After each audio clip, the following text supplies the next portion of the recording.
everybody. I hope you're all having a wonderful day. And today I am going to read Ramona Quimby, age 8 by Beverly Cleary. Being a member of the Quimby family in 3rd grade is harder than Ramona ever expected.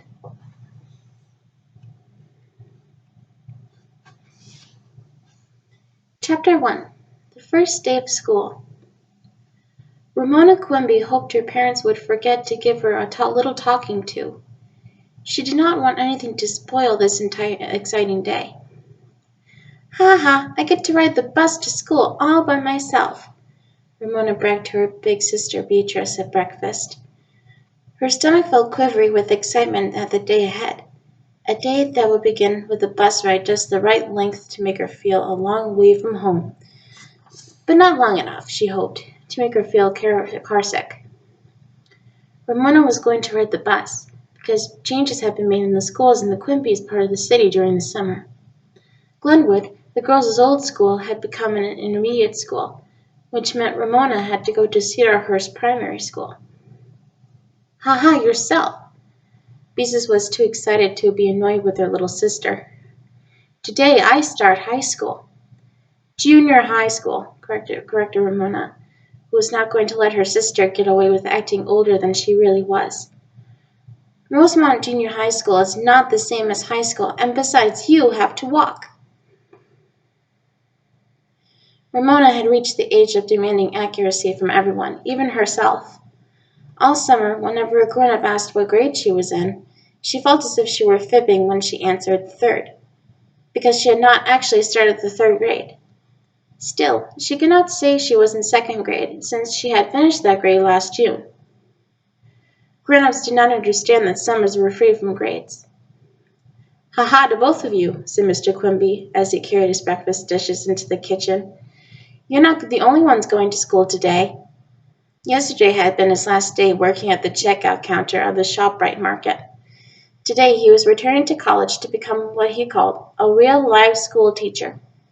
He was also going to work 1 day a week in the frozen food warehouse of the chain of the ShopRite markets to help the family squeak by, as the grown-ups put it, until he finished schooling. "Ha ha to all of you if you don't hurry up," said Mrs. Quimby, as she swished the suds in the dishpan. She stood back from the sink so she would not splatter the white uniform she wore in the doctor's office where she worked as a receptionist. "Daddy, will you have to do homework?" Ramona wiped her milk mustache and gathered up her dishes. "That's right." Mr. Quimby flicked a dish towel at Ramona as she passed him. She giggled and dodged, happy because he was happy. Never again would he stand all day at a cash register, ringing up groceries for a long line of people who were always in a hurry. Ramona slid her plate into the dishwasher. "And will Mother have to sign her progress reports?" Mrs. Quimby laughed. "I hope so." Beezus was the last to bring her dishes into the kitchen. "Daddy, what do you have to study to learn to be a teacher?" she asked. Ramona had been wondering the same thing. Her father knew how to read and do arithmetic. He also knew about Oregon pioneers and about 2 pints making 1 quart. Mr. Quimby wiped a plate and stacked it in the cupboard. "I'm taking an art course because I want to teach art, and I'll study child development." Ramona interrupted. "What's child development?" "How kids grow," answered her father. "Why does anyone have to go to school to study a thing like that?" wondered Ramona. All her life she had been told that the way to grow was to eat good food, and usually good food she did not like, and get plenty of sleep, usually when she had more interesting things to do than go to bed. Mrs. Quimby hung up the dishcloth, scooped up Piggy, the Quimby's old yellow cat, and dropped him at the top of the basement steps. "Scat, all of you," she said, "or you'll be late for school." After the family's rush to brush teeth, Mr. Quimby said to his daughters, "Hold out your hands," and into each waiting pair he dropped a new pink eraser. "Just for luck," he said, "not because I expect you to make mistakes." "Thank you," said the girls. Even a small present was appreciated, because presents of any kind had been scarce while the family tried to save money so Mr. Quimby could return to school. Ramona, who liked to draw as much as her father, especially treasured the new eraser, smooth, pearly pink, smelling softly of rubber, and just right for erasing pencil lines. Mrs. Quimby handed each member of her family a lunch, 2 in paper bags, and 1 in a lunchbox for Ramona. "Now, Ramona," she began. Ramona sighed. Here it was, that little talking to she always dreaded. "Please remember," said her mother, "you really must be nice to Willa Jean." Ramona made a face. "I try, but it's awfully hard." Being nice to Willa Jean was the part of Ramona's life that was not changing, the part she wished would change. Every day after school she had to go to her friend Howie Kemp's house, where her parents paid Howie's grandmother to look after her until one of them could come for her. Both of Howie's parents, too, went off to work each day. She liked Howie, but after spending most of the summer, except for swimming lessons at the park, at the Kemp's house, she was tired of having to play with 4-year-old Willa Jean. She was also tired of apple juice and graham crackers for a snack every single day. "No matter what Willa Jean does," complained Ramona, "her grandmother thinks it's all my fault because I'm bigger. Like the time Willa Jean wore her flippers when she ran under the sprinkler, pretending she was the mermaid on the tuna fish can. Then she left big, wet footprints on the kitchen floor. Mrs. Kemp said I should have stopped her because Willa Jean didn't know any better." Mrs. Quimby gave Ramona a quick hug. "I know it isn't easy, but keep trying." When Ramona sighed, her father hugged her and said, "Remember, kid, we're counting on you."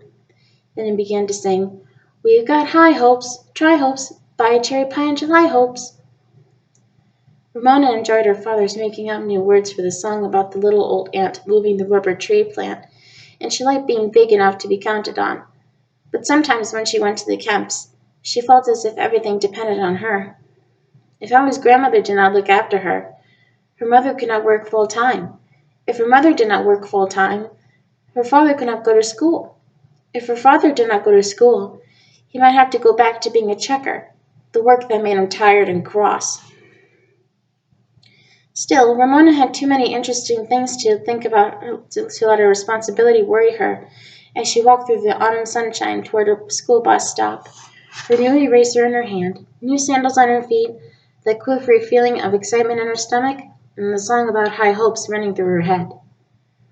She thought about her father's new part-time job zipping around in a warehouse on a forklift truck, filling orders for orange juice, peas, fish sticks, and all the other frozen items in the market carried. He called himself Santa's little helper because the temperature of the warehouse was all the way below zero, and he would have to wear heavy padded clothing to keep him from freezing. The job sounded like fun to Ramona. She wondered how she was going to feel about her father's teaching art to other people's children, and decided not to think about that for a while. Instead, Ramona thought about Beezus going off to another school, where she would get to take a cooking class and where she could not come to the rescue if her little sister got into trouble. As Ramona approached her bus stop, she thought about one of the best parts of her new school. None of her teachers in her new school would know that she was Beatrice's little sister. Teachers always liked Beezus. She was so prompt and neat, and when both girls had gone to Glenwood School, Ramona often felt as if teachers were thinking, "I wonder why Ramona Quimby isn't more like her big sister." When Ramona reached the bus stop, she found Howie Kemp already waiting with his grandmother and Willa Jean, who had come to wave goodbye. Howie looked up from his lunchbox, which he had opened to see what he was going to have for lunch, and he said to Ramona, "Those new sandals make your feet look awfully big." "Why, Howie," said his grandmother, "that's not a nice thing to say." Ramona studied her feet. Howie was right, but why shouldn't her new sandals make her feet look big? Her feet had grown since her last pair. She was not offended. "Today I'm going to kindergarten," boasted Willa Jean, who was wearing new coveralls and t-shirt and a pair of her mother's old earrings. Willa Jean was convinced she was beautiful because her grandmother said so. Ramona's mother said Mrs. Kemp was right. Willa Jean was beautiful when she was clean, because she was a healthy child. Willa Jean did not feel she was beautiful like a healthy child. She felt she was beautiful like a grown-up lady on TV. Ramona tried to act kindly toward little Willa Jean. After all, her family was depending on her. Not kindergarten, Willa Jean, she said. You mean nursery school. Willa Jean gave Ramona a cross, stubborn look that Ramona knew too well. I am too going to kindergarten, she said. Kindergarten is where the kids are. Bless the little heart, said her grandmother, admiring as always. The little yellow school bus Ramona had waited all summer to ride, pulled up at the curb. Ramona and Howie climbed aboard as if they were used to getting on the buses by themselves. I did it just like a grown-up, thought Ramona. Good morning. I'm Mrs. Hannah, your bus aide, said a woman sitting behind the driver. Take the first empty seats toward the back. Ramona and Howie took window seats on opposite sides of the bus, which had a reassuring new smell. Ramona always dreaded the people and fume smells of the big city buses. Bye-bye, called Mrs. Kemp and Willa Jean, waving as if Ramona and Howie were going on a long, long journey. Bye-bye. Howie pretended not to know them. As soon as the bus pulled away from the curb, Ramona felt someone kick the back of her seat. She turned and faced a sturdy boy dressed in a baseball cap with a visor turned up and a white t-shirt with a long word printed across the front. She studied the word to see if she could find short words in it, as she had learned to do in the second grade. Earthquakes, some kind of team. Yes, he looked like the sort of boy whose father would take him to ball games. He did not have a lunchbox, which meant he was going to buy his lunch in the cafeteria. A grown-up would not call him a purple cootie. Ramona faced front without speaking. This boy was not going to spoil her first day in the third grade. Thump, thump, thump against the back of Ramona's seat. The bus stopped for other children, some excited, some anxious. Still the kicking continued. Ramona ignored it as the bus passed her former school.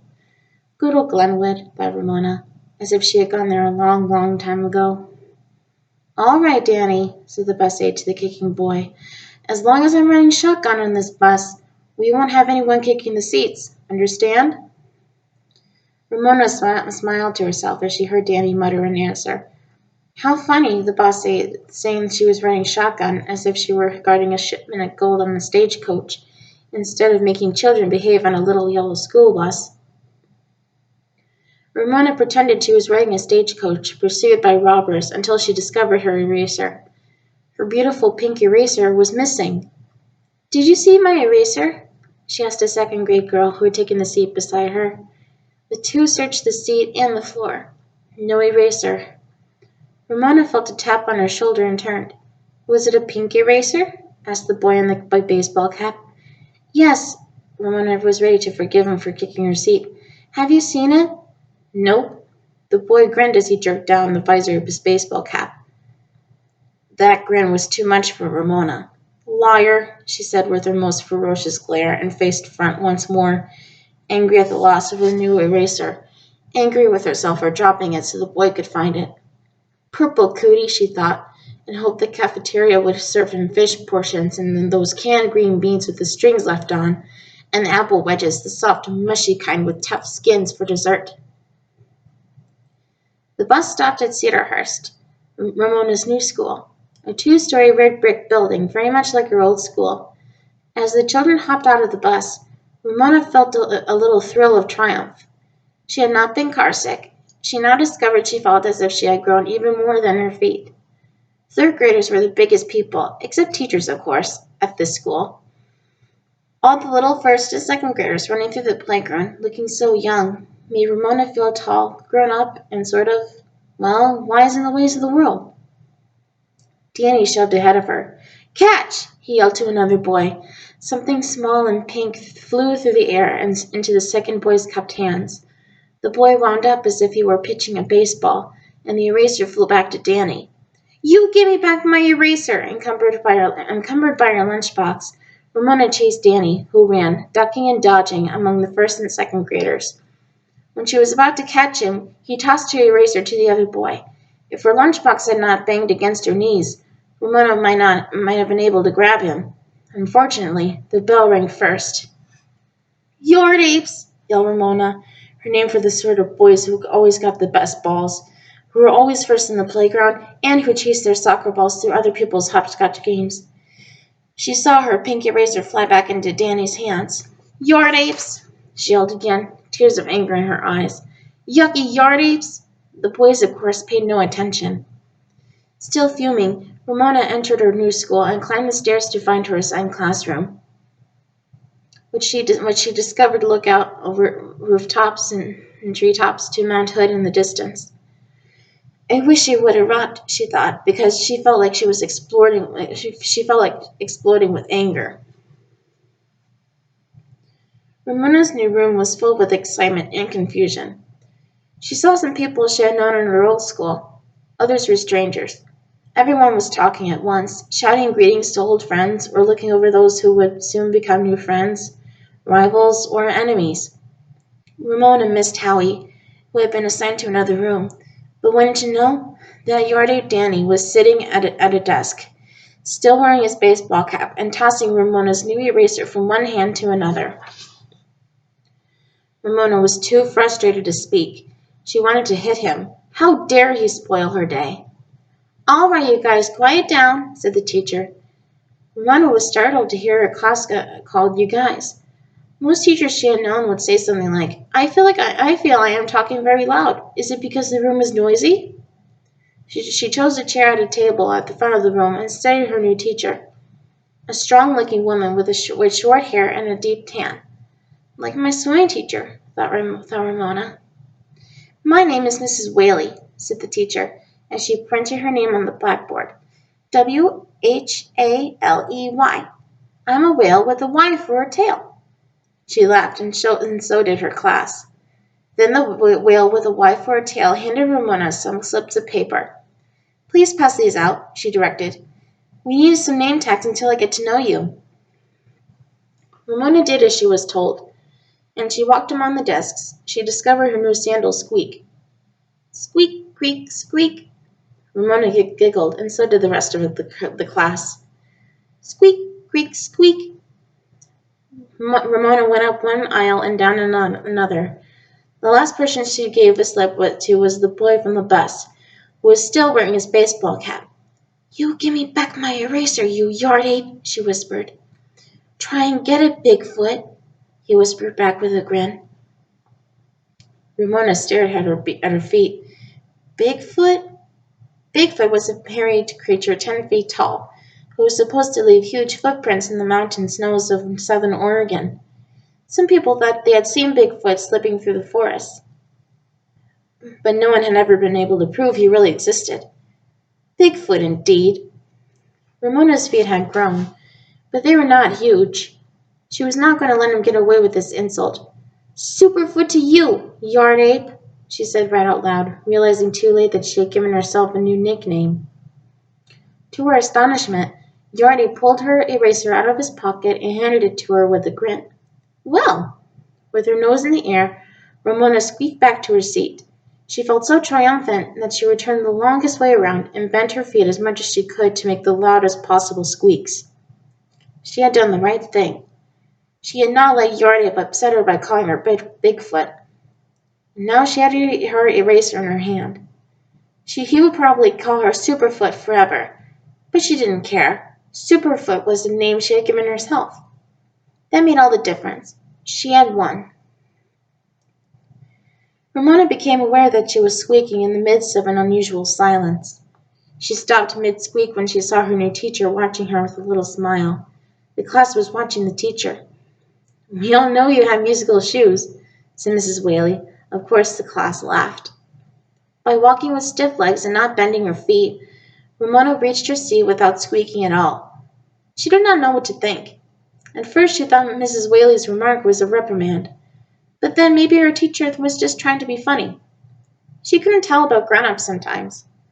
Ramona finally decided that any teacher who would let Yardape wear his baseball cap in the classroom wasn't really fussy about squeaking shoes. Ramona bent over her paper and wrote slowly and carefully in cursive, Ramona Quimby, age 8. She admired the look of what she had written, and she was happy. She liked feeling tall in her new school. She liked, or pretty sure she liked, her non-fussy teacher. Yardape, well, he was a problem, but so far she had not let him get the best of her for keeps. Besides, although she might never admit it to anyone, now that she had her eraser back, she liked him. Sort of. Maybe she enjoyed a challenge. Ramona began to draw a fancy border, all scallops and curlicks around her name.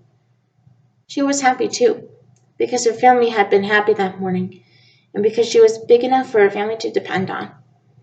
If only she could do something about Willa Jean. Well, that's chapter 1 of Ramona Quimby, age 8, and tomorrow we'll read chapter 2, at Howie's house.